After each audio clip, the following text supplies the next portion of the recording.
ce thème interpelle beaucoup de chrétiens aujourd'hui et même de non-chrétiens qui pensent que quand on sert Dieu, et peut-être on en fait peut-être un peu trop, et se disent peut-être aussi que c'est parce que on a des soucis, on est un peu défaillant, ou alors on a besoin de quelque chose. Peut-être c'est parce que nos conditions physiques, c'est nos conditions physiques qui nous amènent à ne pas aller servir Dieu.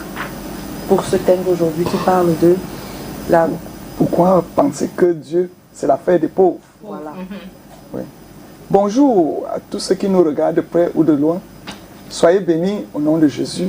Amen. Que cette auguste entreprise soit bénie au nom de Jésus-Christ. Amen. Bien-aimés en Christ et tous ceux qui croient en Dieu, pourquoi penser que Dieu, c'est l'affaire des pauvres? Amen. Ça, c'est un problème actuel et d'actualité même. Et qui sévit même dans les familles, donc je veux dire à quelqu'un, lorsque Dieu est sensible à ceux qui sont faibles. Amen. Dieu est très sensible à ceux qui sont faibles.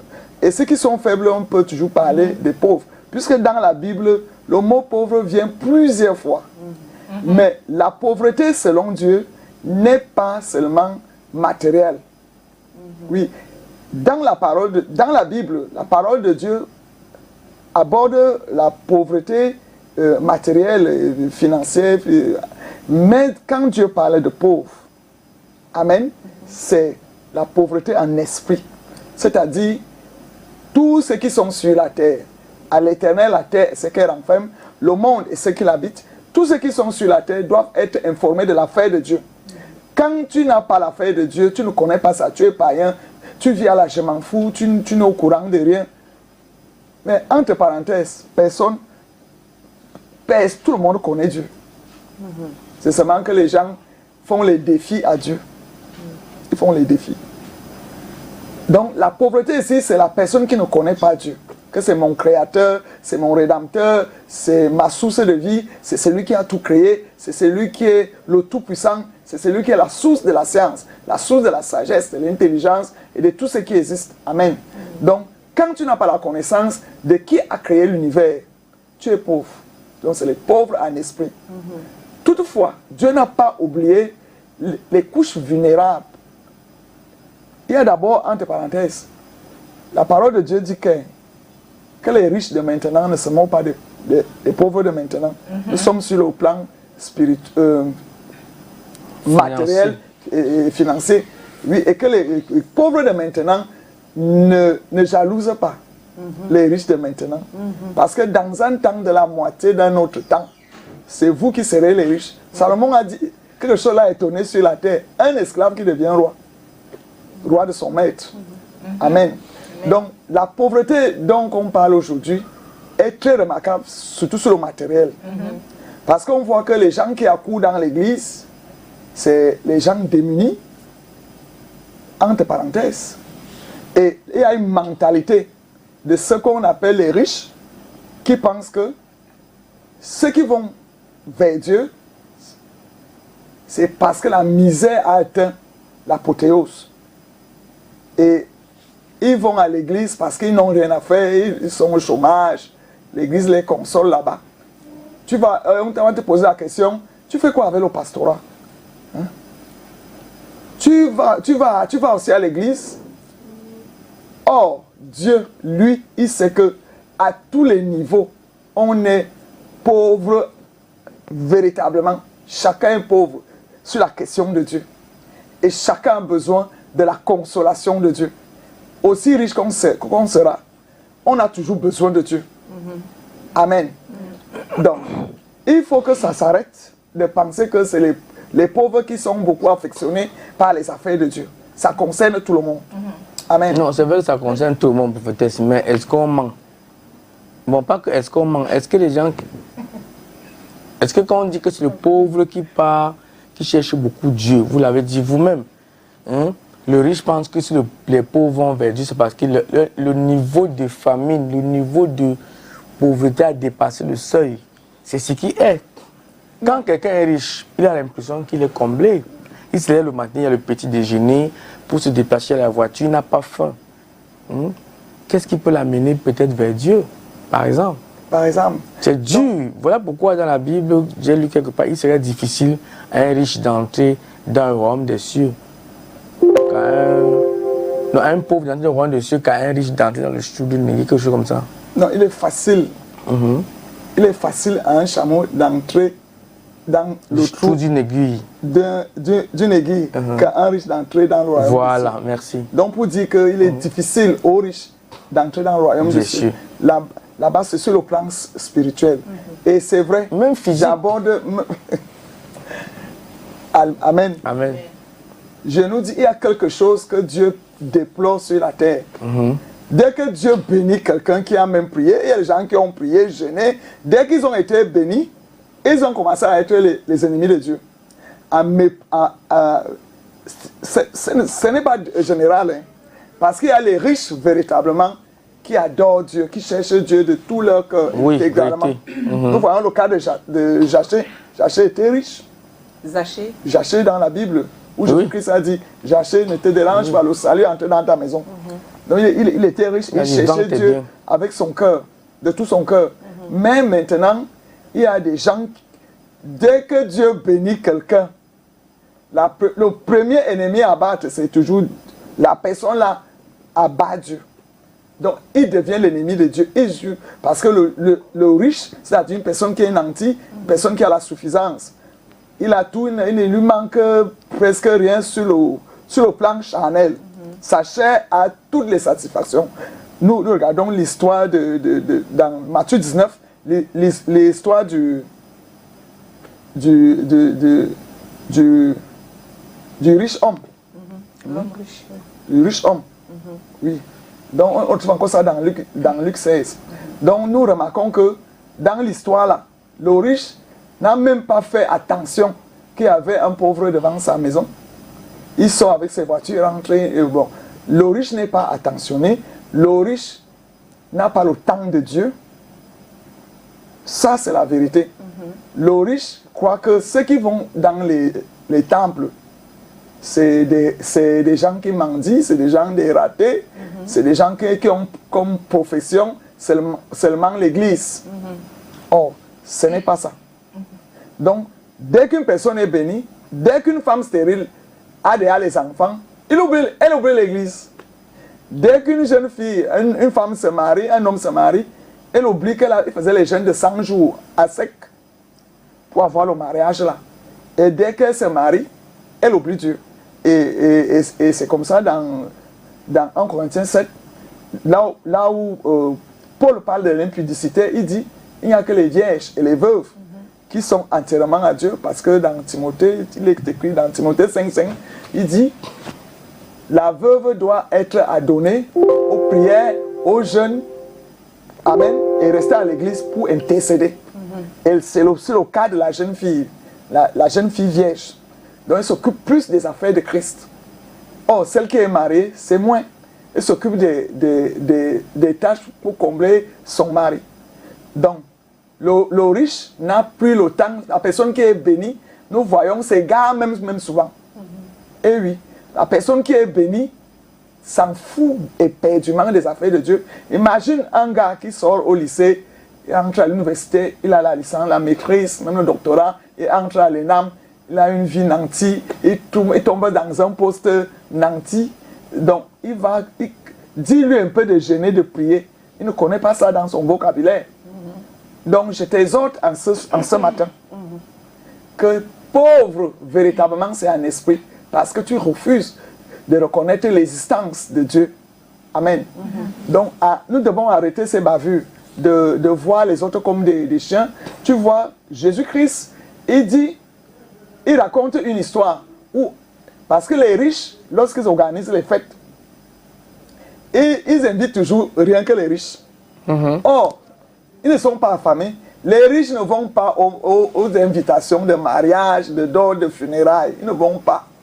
Jésus-Christ raconte cette histoire et il dit au maître, le maître vient et dit à son serviteur, va en route me chercher tous les pauvres, Si tu veux voir comment les gens mangent dans ton mariage, que tu as somptueusement organisé parce que tu es riche, invite les gens qui ne peuvent même pas t'apporter 100 francs.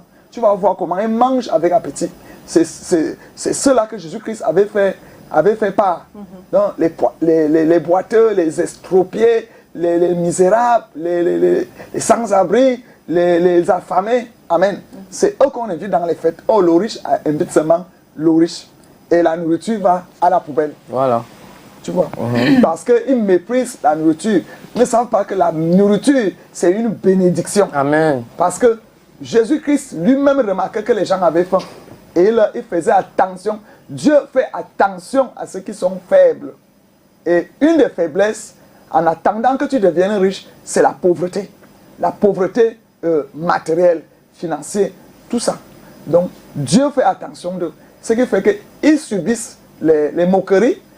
Dieu lui-même dit que si un pauvre, tu lui prêtes l'argent, ne mets pas les intérêts. Oui. Donc, il y a dans Lévitique, donc Dieu parle. Un pauvre, un esclave qui a déjà travaillé 6 ans, à la 7e année, on doit le laisser libre. Et lorsque Jésus-Christ parle, non, ce n'est pas Jésus-Christ, dans Ésaïe 58, on parlait du jeûne. Le jeûne que Dieu fait foi, c'est celui qui ne maltraite pas la veuve, qui ne maltraite pas les pauvres, les orphelins. Et oui, il leur donne à manger. Donc Dieu, dans sa préscience, fait attention à tous les faibles. Qui est faible ici? C'est la personne malade. Tu vois, un riche s'occupe des affaires, accepte les affaires de Dieu dans la conséquence. Parce qu'il y a parfois des situations, comme le capitaine Naaman. Tu lui parles de Dieu, il voulait quoi? Il ne voulait rien. Il ne voulait rien. Mais il a eu quand même la lèpre. Mais c'est un prophète de l'Éternel qui a dit une parole. Va tomber cette fois dans le Jourdain.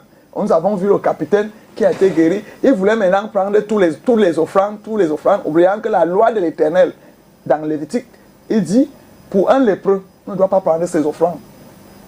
Et oui. Donc, ce qui fait que le prophète Élisée avait rejeté ça. Alléluia. Donc, le pauvre comprend l'affaire de Dieu dans la conséquence, lorsqu'il est coincé. Coincé par ce que la science ne peut donner. Je ne parle pas de tous les riches, mais quand on peut prendre ça à 80%. La personne qui a le taux de réussite dans la vie, tout marche bien, il fréquente, il réussit, il a des bonnes notes et tout, il travaille. L'affaire de Dieu n'est pas au programme. C'est lorsqu'il est coincé dans un problème où la spiritualité doit intervenir. C'est là où il cherche Dieu. C'est là où tu vas les voir auprès des prophètes de l'Éternel. Ils vont à l'église pour s'informer. Ils viennent te dire, je vis un phénomène. Amen. Or, le pauvre, il se trouve dans une pauvreté. Sa consolation, parce que Dieu est le divin consolateur, par son Esprit Saint. Jésus-Christ dit, et mon Père vous enverra le consolateur, c'est là qui va vous conduire dans toute ma vérité. Amen. Donc, le consolateur console tous les pauvres, même matériels, financiers, les démunis. Auprès de Dieu, trouve la consolation, parce que c'est là où on dit qu'ils ne sont pas du monde. Ils savent qu'il y a un autre monde. Et ils commencent donc à chercher premièrement le royaume des cieux et sa justice. Amen. Et le reste des choses leur seront données. Et pour les pauvres, Dieu les surprend. Dieu les surprend toujours. Ça, c'est la vérité. Dieu a surpris David dans les champs.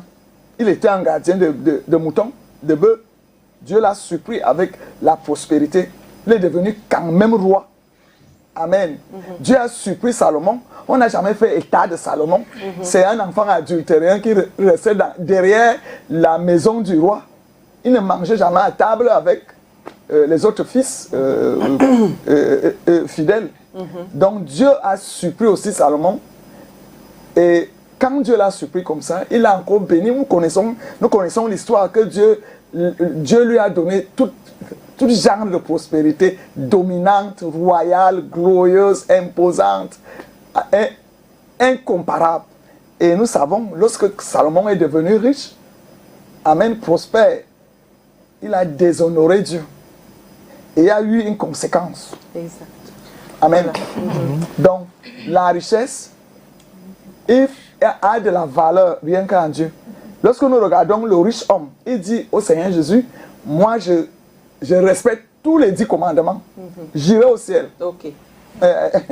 Et lorsque Jésus-Christ lui a dit, il te manque quelque chose, dans Luc 22, dans Luc 18, verset 22, il y a toute une histoire de ça, et même dans Matthieu 19. Il dit, vends tous tes biens, et l'argent là, donne ça aux pauvres, et tu auras le salut. Et viens et suis-moi. Le riche n'aime pas suivre Dieu, premièrement. Ça n'entre pas dans... Le riche ne suit pas Dieu, et il défend avec hargne sa richesse. Vendre comment? Now, if you say that the rich like to not follow God, I know of some, I've attended 1 or 2 churches where they give more importance to the rich than the poor. Like you see that, how do they call it? Is it inequality that exists between... Cette inégalité qui existe between the rich and entre le riche et le pauvre. For example, you see, during, for example, they say Harvest Thanksgiving where a rich will come and give millions and they'll announce it and give the name of that rich. But when the poor give something, they don't. What can really explain that, and how does the Bible address the issue of inequality? Amen. Dieu est souverain. Il lui plaît de voir quelqu'un élevé parce que lui, il ramasse même de la boue, de la poussière, de la poubelle pour faire un roi. Amen. Ces inégalités, Dieu ne connaît pas ça. Mais qu'est-ce qui justifie ça donc à l'église? C'est les hommes qui pratiquent ces inégalités-là à l'église.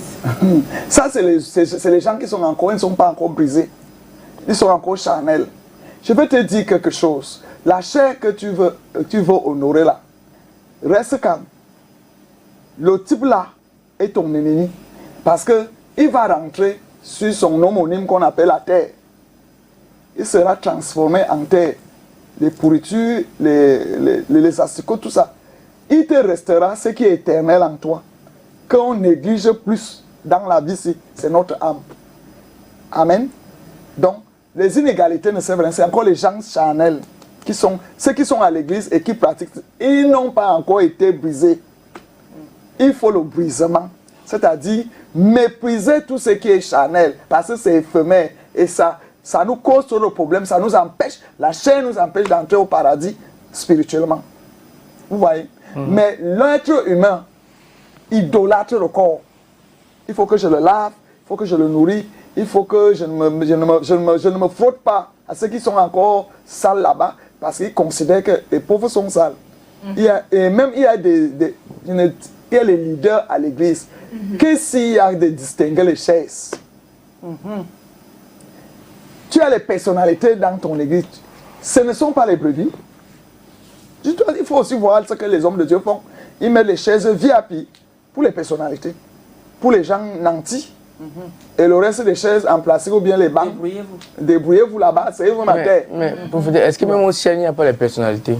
Il n'y a pas. Dieu ne fait exception de son amour. Mais c'est vous-même qui avez dit que c'est Dieu lui-même qui nomme les présidents, non? Les chefs d'État, c'est lui qui les choisit. Oui, il fait ça parce que ça lui plaît. On dit que ta volonté soit faite sur la terre comme au ciel. Au ciel est discipliné. La terre aussi doit être disciplinée. Dieu lui parle que priez pour les autorités, respectez-les. Comme cela est écrit. Ça c'est normal, ne les méprisez pas. Ça c'est Dieu lui-même qui a parlé. Mais dans l'église, on doit être au même pied d'égalité. Exact. Dieu aime les autorités parce que l'autorité vient de Dieu. Et lui, c'est comme ça. Pour sa souveraineté, il aime voir les choses établies comme ça pour confondre les sages. Donc, tu seras jugé par rapport à ta prospérité là. Et lorsqu'on regarde les histoires bibliques, on remarque que le riche, Salomon organisait les fêtes d'un mois. Il donne à manger au peuple de Dieu. Tu vois un peu? Et la richesse que tu as là, si c'est le poulet, si c'est le caviar, si c'est quoi les bons mets du monde, tu vas manger ça jusqu'où? Ça a de plaisir. Dieu t'a béni pour les autres. Prophétesse, j'ai un problème. Tout à l'heure, vous parlez de pauvreté, on parle de pauvreté spirituelle. Oui.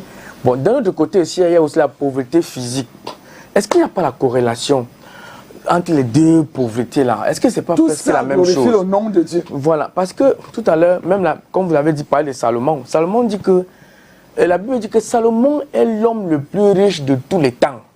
Et il parle de la richesse financière. Oui. Oui, il n'a pas parlé de la richesse spirituelle. Est-ce que, je voudrais que vraiment on profite de ça, vous nous expliquez un peu la pauvreté d'esprit, la pauvreté de cœur et la pauvreté, est-ce qu'il y a une différence entre la pauvreté d'esprit, la pauvreté de cœur, la Il y a pauvreté une physique? très grande différence. Quelles sont donc les La différences? pauvreté du cœur, c'est une personne déçue dans la vie. Ah oui. Une personne qui a eu l'affection pour quelqu'un et lorsque l'affection là n'est pas rendue, la personne est pauvre, est pauvre dans le cœur. Et oui, ça veut dire que dans son cœur, il n'y avait que la chair. Son cœur a besoin de la parole de Dieu. Son cœur a besoin des louanges, de l'adoration de Dieu. Mais la personne a privilégié l'affection sentimentale. Tu vois un peu. Et quand il y a les blessures là-bas, l'ingratitude là-bas, la méchanceté là-bas, personne commence à être malade dans le cœur. Mais la personne qui a Christ dans le cœur, fais tes chichis là. Il ne te gère pas. Il ne te gère pas. Il sait que c'est Jésus-Christ, son rédempteur, son époux. Tu vois. Donc Dieu veut confondre les riches pour qu'ils ne croient pas que c'est tout ça là qui donne la paix, qui est le bonheur, les avoirs physiques. Maintenant, la pauvreté physique, comme on dit, ou bien financier, c'est véritablement un pauvre qui n'a rien. Mais moi, je vais revenir sur ces deux versets bibliques dans la Bible, qui sont dans Matthieu, chapitre 5, verset 3, où il est écrit « Heureux les pauvres en esprit, car le royaume des cieux est à eux. » Et maintenant, dans Luc, chapitre 6, le verset 20, où il dit, Jésus, levant les yeux sur ses disciples, dit « Heureux vous qui êtes pauvres, car le royaume de Dieu est à vous. » Qu'est-ce qu'on entend par pauvre là-dedans? Parce qu'on nous prêche même ça, on nous dit ça tout le temps. Heureux les pauvres. Heureux les pauvres en esprit. Je veux comprendre. Ils verront Dieu. Amen. C'est-à-dire, c'est un païen, quelqu'un qui ne connaît pas Dieu. Comme c'est pour cela qu'il y a les prophètes de Dieu.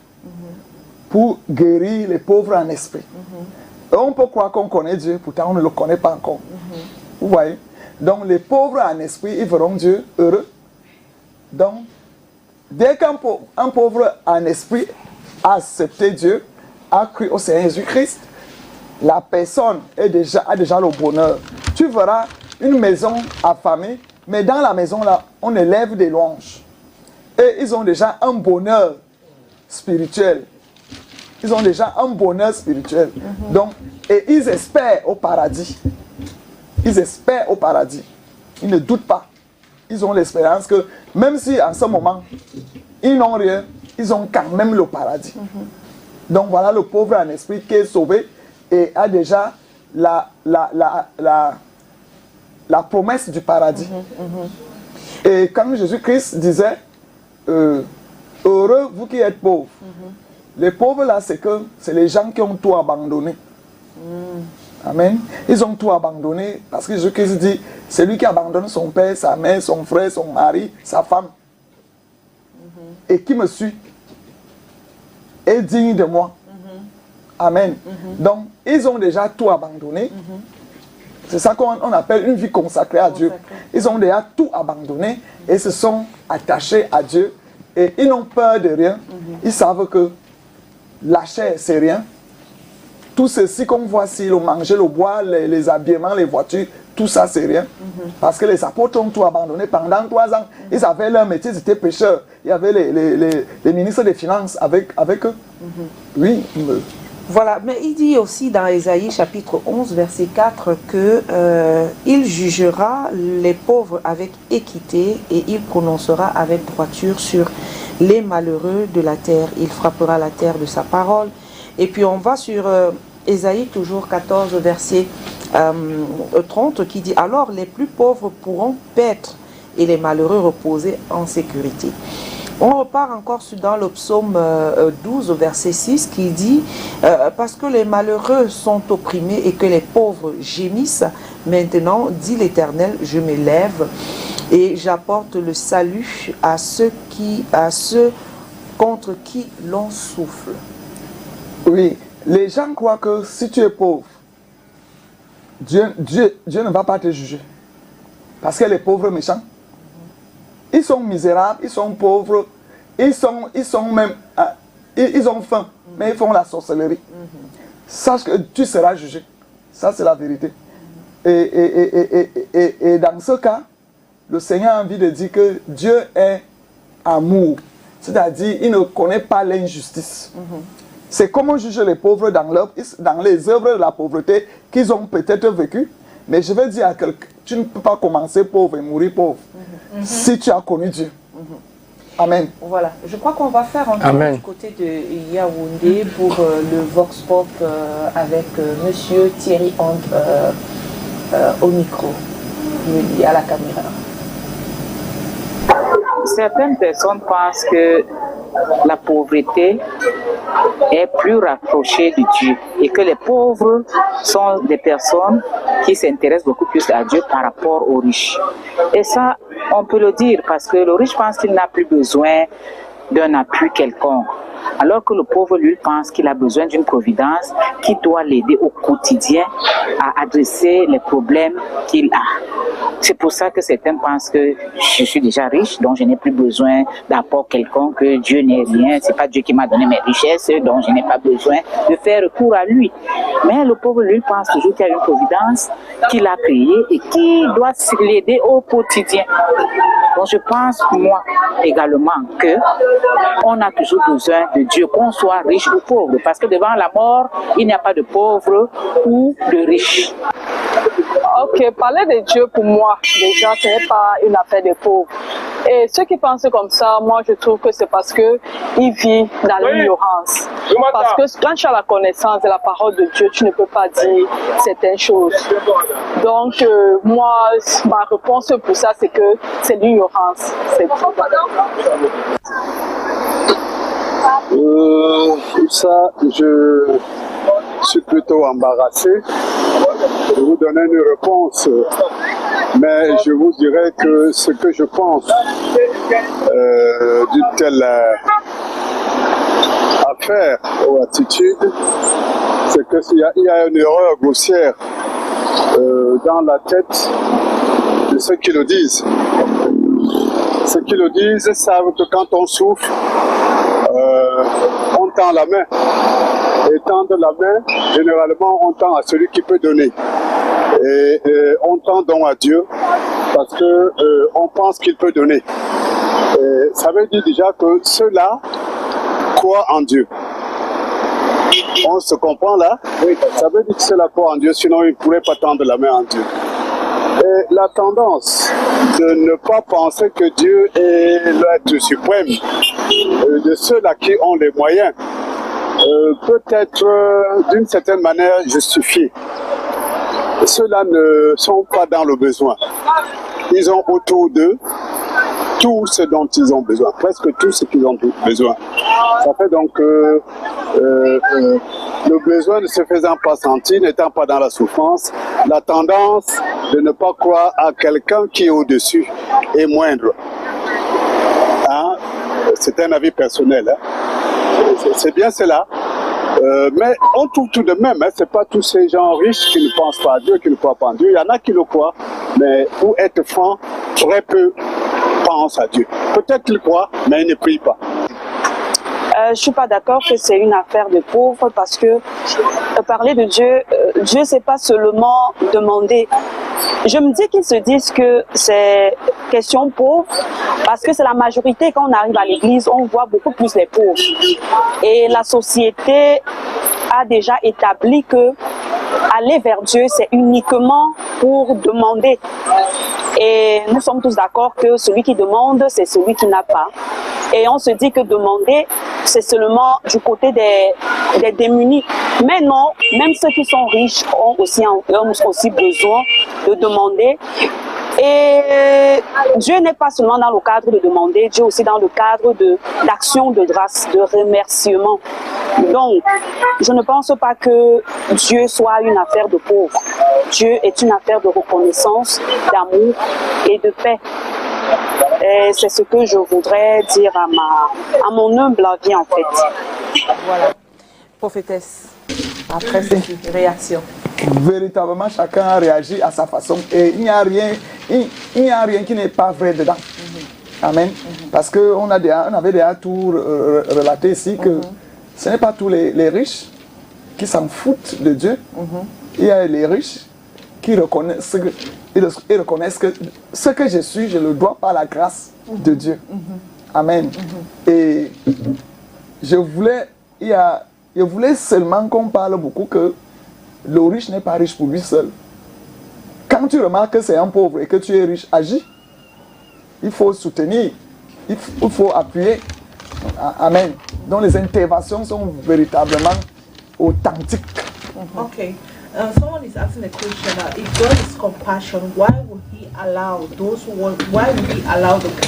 who worship Him to remain poor, and the rich who do not believe in Him remain rich? Je vous ai dit que Dieu est comme ça. Tu vois, pour la mort de Lazare, il a dit que c'est pour que la gloire de Dieu soit vue. Quand un homme est riche, Dieu se glorifie au ciel. Dieu est content des riches. La question qu'il pose, c'est de savoir pourquoi est-ce que il y a les riches qui deviennent riches, ils ne cherchent même pas Dieu, mais celui qui prie Dieu et qui est pauvre, il reste toujours dans la pauvreté. Il n'y a pas de toujours. Tu ne peux pas être avec Dieu et tu demeures riche, tu demeures pauvre. Tu meurs pauvre. Chaque fois qu'on est avec Dieu, on va quand même sourire sur la terre.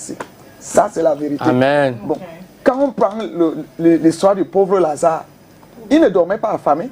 Dieu permettait qu'il va s'asseoir. Mais ça, le riche là pouvait le chasser de sa cour. Mais Dieu permettait qu'il mange là. Hein? Tu vois, on ne peut pas être avec Dieu et finir comme ça. Non, Dieu n'est pas injuste. Et c'est la vérité. Lorsque nous regardons le pauvre Lazare, quand on parlait, comme les interventions qui sont passées, on voit que le pauvre a vraiment l'espérance du paradis, que ça dit l'âme est éternelle. Amen. Et en dehors, oui, le pauvre admire, d'autres jalousent les riches, mais le pauvre qui a la crainte de Dieu connaît que ça la met encore difficile. Est-ce qu'ils s'en foutent même s'ils ne reçoivent pas ça sur la terre? Ils ont compris qu'il leur faut une vie éternelle. Amen. Prophétesse, oui, je vous ai coupé. Donc je voulais dire que le pauvre est plus attaché à Dieu. Vous voyez, c'est quand une personne jeune. Parce que le jeune, c'est un synonyme de pauvreté. Hein? Donc ta chair est pauvre. Quand une personne jeune, elle est beaucoup inspirée. Elle est beaucoup à donner aux affaires de Dieu. Donc Dieu ne peut pas... Jésus-Christ a dit tout est accompli. Et pour que ça s'accomplit, il faut du temps, des périodes. Oui. Est-ce qu'il y a des gens qui sont nés pauvres et qui vont mourir pauvres? Parce que moi je veux comprendre. Parce que sur cette terre-ci, il y a des pauvres et des riches. Il y a toujours des pauvres et des riches. Quand tu vois une personne née pauvre et finir pauvre, c'est qu'on lui a fait la méchanceté. Dieu met toujours autour de nous une personne qui va relever. Voilà. Ça, c'est la vérité. Même si c'est un enfant de la rue, il va trouver un père adoptif, une mère adoptive. Dieu est juste dans toutes ses voies. Maintenant, prophétesse, pourquoi Dieu nous a créés? Quel est le but premier? Il nous a créés uniquement pour que nous soyons dans l'univers qui est la terre-ci et l'adorer et reconnaître qu'il est le créateur. Voilà, la première mission, c'est de l'adorer et de reconnaître qu'il est créateur. Oui. Bon, maintenant, si quelqu'un est riche... Et de l'obéir, avoir sa sainte crainte. Voilà. Oui. Si quelqu'un est riche, il n'est pas jamais à l'église. Bon, il adore dans son cœur, il est chez lui, il sait que Dieu existe, il ne fait pas mal à son prochain. Ça veut dire que Dieu ne doit pas... Est-ce que Dieu va l'en vouloir? Dieu lui m'a dit, là où 2 ou 3 sont, moi, monsieur là. Laisse les gens, il faut se rendre à l'église. Si l'église ici t'énerve, l'autre ne va pas t'énerver. Voilà. Dieu est le Dieu de la communion. Et là où il y a beaucoup de gens, les adorations montent, les louanges montent. Et ça plaît à Dieu, ça lui plaît comme ça, qu'on se prosterne devant lui. parce qu'il est Dieu. Donc ça veut dire en gros que comme les riches ne partent pas trop à l'église, Dieu est un peu fâché d'eux. Dieu est amour. Oui. C'est surtout les actes et les œuvres des riches. Parce qu'ils persécutent l'orphelin, ils détruisent les veuves, ils arrachent les terrains, ils arrachent l'héritage. C'est là où Dieu les attend, sur leurs œuvres. Voilà. Dieu aime les riches, Dieu aime tout le monde. Oui, il pleut sur tous les toits. Dieu aime les pauvres. Tu connais ce qu'un pauvre est exposé? Supposons que Catalina passe dans les quartiers très misérables. Qui va encore vivre là-bas? Mais Dieu fait grâce. Ces maisons sont là. Il y a des maladies terribles que les riches ont, que les pauvres n'ont pas. Tu vois? Mais apparemment, entre les riches et les pauvres sont plus des sorciers. Hein. Tout le monde est sorcier. Donc, je parce qu'on va aussi dire que l'autre a le mokwai. On va dire aux riches qu'il a le mokwai, pourtant il n'a pas. Parce que tout le monde est sorcier, oui. Now, I want to ask a question. Now, because when I talk about that inequality, say it does not exist in the Bible, right? Now, With God, it does not exist with God. Now, in reality on earth, right, it does exist. Now, how do we mitigate that gap that exists between the rich and the poor in a different denomination? Qu'est-ce qu'on doit faire pour éliminer? Non, c'est le mitigate là qui était compliqué. Qu'est-ce qu'on doit faire pour éliminer, pour fermer l'espace qui est entre les riches et les pauvres? On dit que dans nos différentes églises. Non, que chacun reste dans son espace. Non, pour finir avec ça, il leur faut l'enseignement. Mon peuple périt pour de connaissances. Tant que le pasteur vénère les riches à l'église, voilà, il y aura toujours la division, la discrimination. Le pasteur doit tenir un langage parce qu'il s'agit du salut de l'âme. Amen. Donc il aime la vérité. On ne la met pas sous la table. plutôt sur la table. Plutôt sur la table. L'homme de Dieu doit être strict dans l'enseignement. Okay. À mener les riches à regarder les cas qui sont... La Bible dit que si un riche regarde un cas et qu'il n'agit pas, Dieu l'attend. Okay. So there is not supposed to be discrimination between the rich and the poor in our churches, right? Yeah. What? C'est ça. Il ne devrait pas avoir de discrimination entre les riches et les pauvres à l'église, non? Quelqu'un est intervenu ici que nous tous nous mourons. Tu n'as pas peur même de la mort que nous tous nous mourons? On a le même sommeil. On a le même sommeil. On éternue, nous tous, on pisse. Prophétesse, entre nous, à l'église, la dîme, le riche par exemple donne 2 millions. Mais c'est son je suis en train de poser une question. Si je dis d'aller quelque part, le riche par exemple vient de donner ses 3 millions. Le pauvre vient avec ses colos. Au niveau des bénédictions, il est clair que la bénédiction du riche sera plus grande que pour le pauvre. Donc, aussi simple que non. Ce que je veux dire, c'est que l'inégalité là, selon moi, ça veut dire que c'est vraiment inégal alors? Non, Dieu n'est pas inégal. Mais sur cette terre, je ne pense pas que vous allez, les pasteurs vont faire pour changer ça. Parce qu'un pasteur qui vient d'ouvrir son église, il veut construire son église. Un riche arrive là, constamment. Donc le jour que le riche arrive à l'église, ils sont l'enveloppe. Un bâton. Que tu sais que Dieu les pauvres sont là, ils cotillent les 500 francs. On lit. Est-ce que tu sais que Dieu ne reste pas dans les églises fait des mains d'hommes? Voilà. Tu connais ça? Voilà. Donc bâtissez les temples en diamant, en or. C'est une abomination devant Dieu. Si ce n'est pas dans la vérité. Voilà. Et c'est ça. Et les dons, chacun, on dit qu'Abraham était très riche. Voilà. Et il donnait la dîme de tout. La pauvre veuve a donné tout ce qu'elle avait. C'est ça que Jésus a La veuve de Sarepta, il lui restait la farine, l'huile, et Dieu a multiplié tout ce qu'il a donné. Alors que le riche donne à juste titre. Vérité. Tu veux laisser le pasteur pauvre? Je connais une histoire où un pasteur avait prié pour quelqu'un qui avait une affaire de 3 milliards. Les 3 milliards sont arrivés et il a envoyé acheter les industries pour faire le chocolaté au Cameroun. Ce n'est jamais arrivé. Donc l'argent est parti comme ça. Pourquoi? Parce qu'il n'a pas été reconnaissant. Voilà. Le pasteur est au courant dans la conséquence. Voilà. Il dit que mon frère, tu me refusais 300 millions. Comment? Parce qu'il a réfléchi qu'il ne peut pas donner ça au pasteur. Que les riches payent à juste titre. Viens offrir une voiture à ton pasteur qui marche à pied, la chaussure est déjà trouée. Oui. Que Dieu a positionné comme ça. Amen. Voilà. Et que les riches, les pauvres de maintenant, quand ils regardent comment les riches vivent, certains riches, parce qu'il y a les riches généreux, il y a les riches qui soutiennent l'œuvre de Dieu véritablement. Ce n'est pas qu'on veut faire des combines. Ils ont compris le royaume. Ils ont compris la parole. Ils sont plus pauvres en esprit. Voilà. Ils ont la connaissance. Voilà. Et ils agissent sur l'autel de Dieu. Amen. Et ils imitent Salomon. Salomon a donné. Voilà. Je connais un riche généreux, M. Paddy, Voilà, Maurice, on M. finit à la Paddy. fin, on termine nous concluons pour dire on conclut. On conclut que véritablement l'affaire de Dieu n'est pas l'affaire des pauvres. C'est l'affaire de tout être humain qui doit avoir la connaissance approfondie sur la question de Dieu. Amen. Et avoir foi à ce que Dieu a écrit dans la Bible, sa parole. Sa parole est vérité. Et qu'au dernier jour, les œuvres des pauvres, les œuvres des riches seront sur la table. Amen. Merci beaucoup, la prophétesse, vous avez vu, vous pouvez la joindre à ce numéro, voilà, vous venez de voir tout à l'heure. Merci d'avoir été des nôtres, voilà, vous voyez là à l'écran, pour avoir la prophétesse Ngono Geneviève Ekani. Et sur les réseaux sociaux, c'est Geneviève Ngono Ekani, vous tapez sur Facebook, je crois qu'elle aura, quand le temps lui permet, de répondre, lui permettra de répondre à toutes vos sollicitations. Elle est du côté de Yaoundé à Nsam. Merci prophétesse, bon retour sur Yaoundé. Merci. Et tonton Calvino Kati, c'était super bien. Nous, on va à l'anniversaire, hein. On va manger. Allez, Dieu vous bénisse. Demain, c'est vendredi, un autre jour pour la dernière de la semaine. Nous vous donnons rendez-vous quand il sera 10h. La même équipe, le même engouement, la même joie, le même esprit. Allez, ciao, à demain. Restez surtout accompagnés des programmes de